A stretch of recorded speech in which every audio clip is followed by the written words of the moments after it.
લોકસભા ચૂંટણીના છઠ્ઠા તબક્કાનો પ્રચાર ગુરુવારે સાંજે સમાપ્ત થઈ ગયો. છઠ્ઠા રાઉન્ડમાં 8 રાજ્ય અને કેન્દ્રશાસિત પ્રદેશોની 58 બેઠક પર 25 મેના રોજ મતદાન થવાનું છે.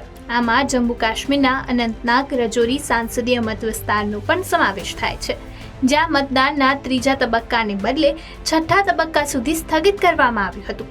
આ છઠ્ઠા તબક્કામાં પૂર્વ કેન્દ્રીય મંત્રી મેનકા ગાંધી, ભોજપુરી કલાકાર મનોજ તિવારી, નિરહુઆ, પૂર્વ મુખ્યમંત્રી મહેબૂબા મુફ્તી અને મનોહરલાલ સહિત અનેક કેન્દ્રીય મંત્રીના ભાવિનો નિર્ણય ઈવીએમમાં થશે. છઠ્ઠા તબક્કામાં જે બેઠક પર મતદાન થવાનું છે તેમાં ઉત્તર પ્રદેશની 14, હરિયાણાની તમામ 10, બિહાર અને પશ્ચિમ બંગાળની 8, દિલ્હીની તમામ 7, ઓડિશાની 6 અને ઝારખંડની 4 બેઠકનો સમાવેશ થાય છે. તે જ સમયે જમ્મુ કાશ્મીરની 1 સીટ પર મતદાન કરવામાં આવશે. 2019માં ભાજપ આ 58માંથી 40 બેઠકો જીતી હતી.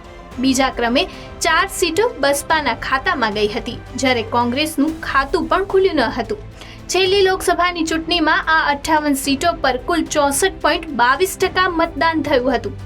પશ્ચિમ બંગાળમાં સૌથી વધુ 84.59% મતદાન થયું હતું. તે જ સમયે જમ્મુ અને કાશ્મીરમાં સૌથી ઓછું 8.98% મતદાન નોંધાયું હતું.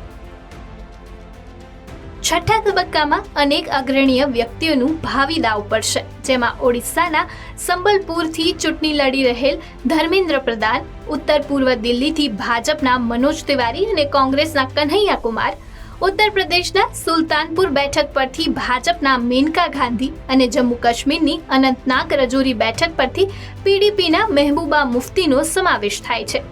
હરિયાણાની કરનાલ બેઠક પરથી મનોહરલાલ ખટ્ટર, કુરુક્ષેત્રથી નવીન જિંદાલ, ગુરુગ્રામ બેઠક પરથી રાવ ઇન્દ્રજીત સિંહ પણ છઠ્ઠા તબક્કામાં મતદાનના ફોકસમાં રહેશે.